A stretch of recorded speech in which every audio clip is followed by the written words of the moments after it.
चलिए आज दूसरे प्रश्न के विषय में चर्चा करते हैं, जो कि वेरी वेरी इम्पोर्टेंट प्रश्न है। इसमें से आपको जो है 2021 में अवश्य प्रश्न पूछा जाएगा।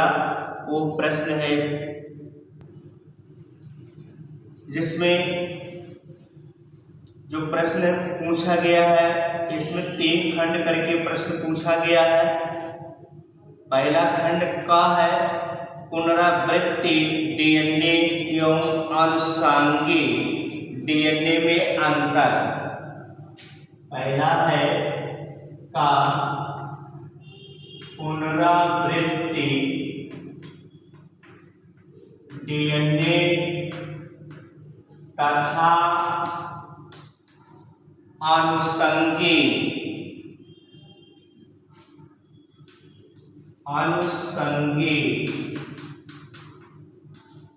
डीएनए में अंतर आपको करना है। दूसरा खंड था जो इसमें दिया है, वो दिया है mRNA एंड tRNA।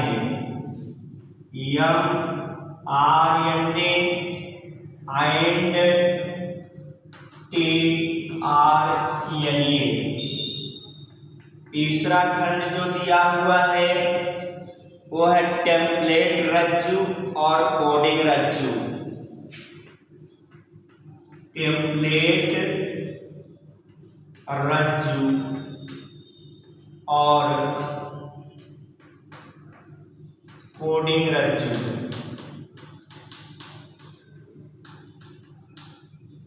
ये आपसे जो है दिया गया है, निम्न के बीच अंतर बताइए। ये अंतर आपको बताना है।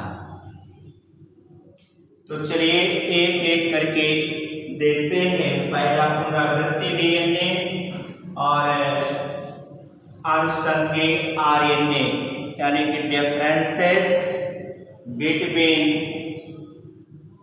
Repetitive and satellite DNA. differences between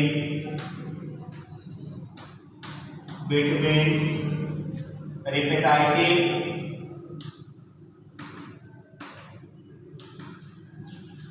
DNA and satellite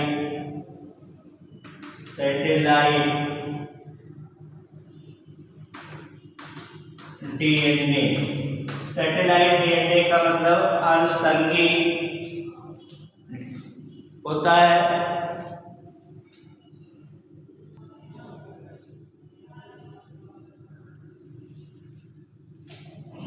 जैसे देखें रिपीटेटिव डीएनए यानी पुनरावृत्ति डीएनए, इसमें क्या है कि प्रोटीन का कोड ना करने वाले डीएनए का अनुक्रम जो डीएनए में बार बार दोहराया जाता है,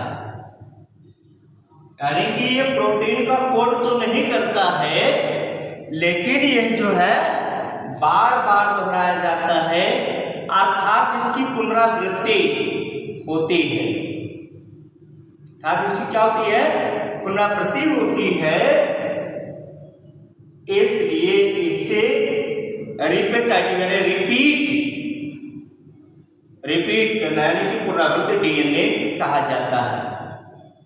जो सैटेलाइट डीएनए है, ये सैटेलाइट डीएनए है।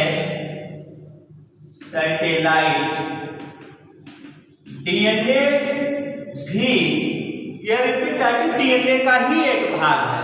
इसका भी रिपीटेटिव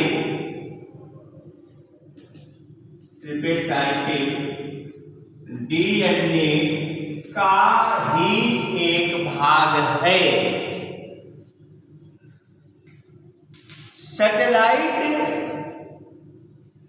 डीएनए का घनत्व, इसका घनत्व रिपीटेटिव डीएनए के घनत्व से अलग होता है। सैटेलाइट डीएनए का घनत्व रिपीटेटिव डीएनए के घनत्व से अलग होता है। यह हेट्रोक्रोमैटिन का घटक है। इसका घटक है हेट्रोक्रोमैटिन का घटक है।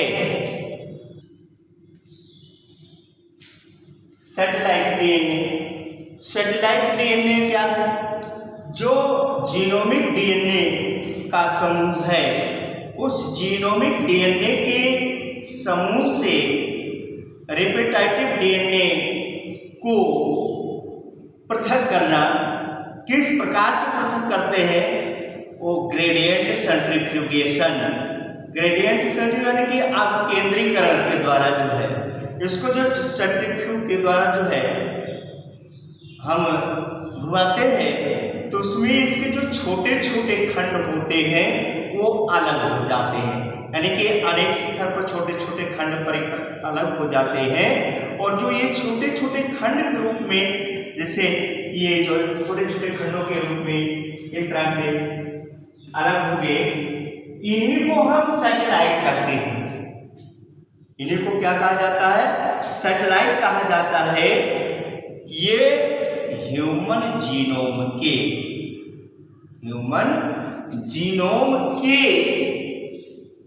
अधिकांश भागों में पाए जाते हैं। मानव जीनोम के अधिकांश भागों में ये सैटेलाइट डीएनए पाया जाता है और उच्च श्रेणी में यह बहुरूपता यानी पॉलीमॉर्फिज्म को प्रदर्शित करता है। और यह फिंगरप्रिंटिंग का आधार होता है। कौन?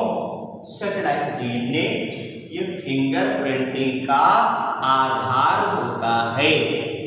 ठीक, किस प्रकार से कल्पना देखें कि जीनोमिक डीएनए के समूह से रिपीटेटिव डीएनए को ग्रेडियंट सेंट्रीफ्यूगेशन द्वारा पृथक करने वाली जीनोमिक डीएनए में विभिन्न शिखर बनाते हैं। इस छोटे छोटे खंडों को सैटेलाइट डीएनए कहा जाता है। मानव में ह्यूमन जो जीनोम है उसके अधिकांश भाग को बनाते हैं। ह्यूमन जीनोम के अधिकांश भाग को बनाते हैं। उच्च श्रेणी में यह पॉलीमॉर्फिज्म यानी कि बहुरूपता को प्रदर्शित करते हैं। फिंगरप्रिंटिंग का यह आधार होता है। आई बात समझ में? तो यही जो है इस पुनरावृत्ति और आनुषंगिक डीएनए में डिफरेंस है, जो कि आपसे पूछा जाता है। दूसरे खंड के विषय में देखें।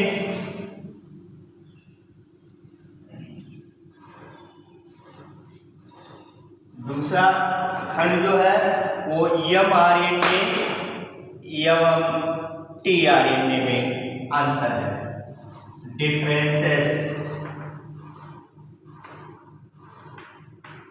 differences between mRNA and tRNA, mRNA and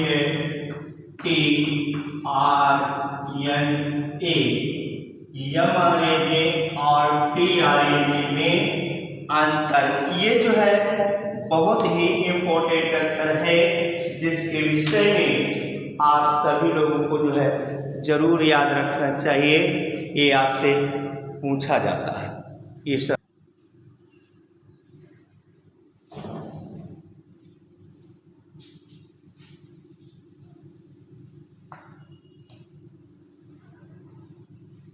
mRNA के विषय में पहले देखें कि mRNA क्या है।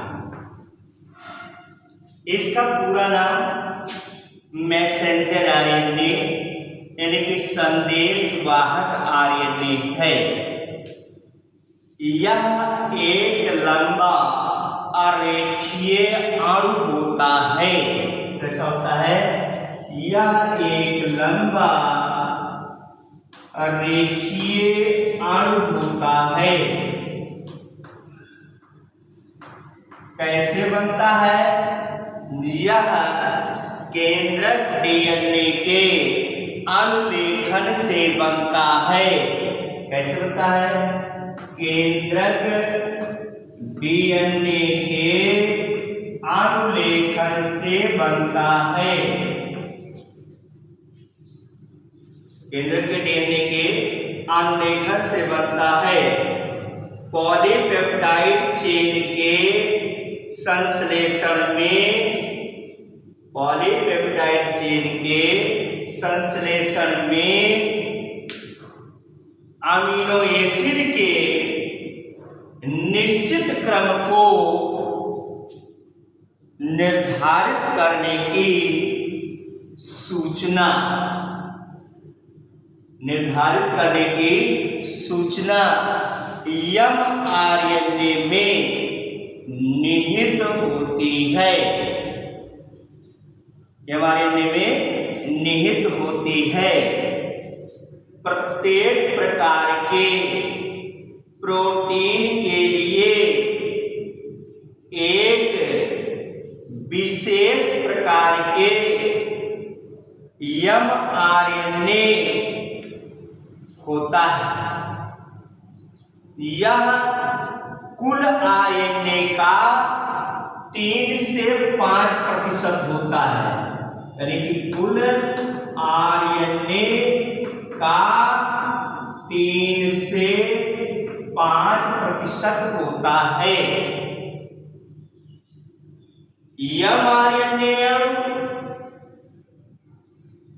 अस्थायी एवं आकार में रैखिक अणु होते हैं।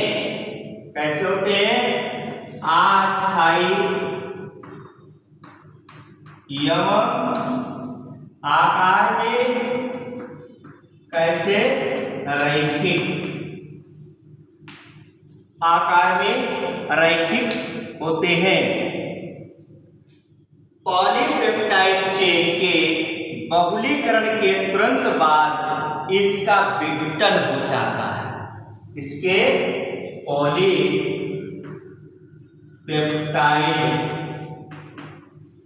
चेन के, पॉलीपेप्टाइड चेन के बहुलीकरण के तुरंत पश्चात इसका विघटन हो जाता है। इसके त्रिकोण बनते हैं। क्या बनते हैं? त्रिकोण बनते हैं। अब आप दूसरे में टीआरएनए के विषय में देखेंगे। टीआरएनए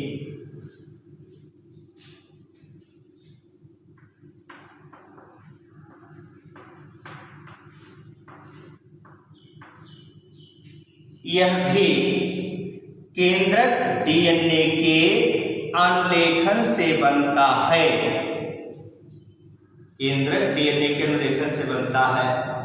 यह कोशिका द्रव्य में उपस्थित अमीनो एसिड के अणुओं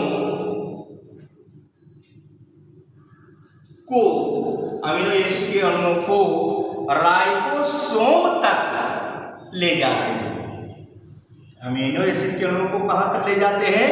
राइबोसोम तक ले जाते हैं। ये भी कैसे? कितना जाने? केंद्रक डीएनए के अनुलेखन से बनता है। ठीक। और क्या करता है? अमीनो एसिड के अणुओं को, अमीनो एसिड के अणुओं को कहां तक ले जाता है? राइबोसोम तक ले जाता है। राइबोसोम तक ले जाता है और राइबोसोम पर स्थित mRNA पर यथास्थान जुड़कर अमीनो एसिड अणुओं को पॉलीपेप्टाइड चेन में निर्धारित क्रम में निर्धारित स्थान पर फिट करता है, निर्धारित क्रम पर स्थान पर फिट करता है। इस कार्य को पूर्ण करने के पश्चात टीएनए पुनः कोशिका द्रव्य में वापस आ जाता है। यह कुल आरएनए का यानी कि कुल आरएनए का 15 से 18% होता है। यह सबसे छोटा आरएनए है जिसकी संरचना क्लोवर लीफ के समान होती है। किसके समान? क्लोवर लीफ के समान। आपसे प्रश्न मल्टीपल चॉइस में किया जाता है कि सबसे छोटे आरएनए का नाम बताइए, तो आप बताएंगे स्मॉल टी आरएनए यानी कि ट्रांसफर आरएनए। इसकी संरचना कैसी होती है? क्लोवर लीफ के समान इसकी संरचना होती है। आई बात समझ में?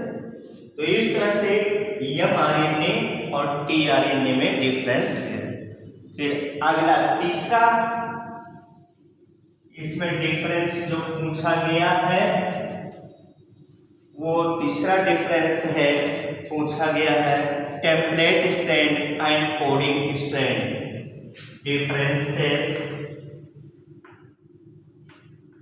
बिटवीन टेम्पलेट स्ट्रैंड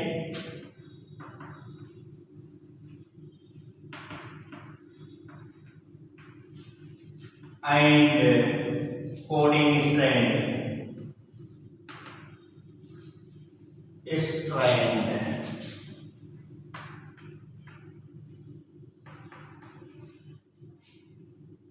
ये क्या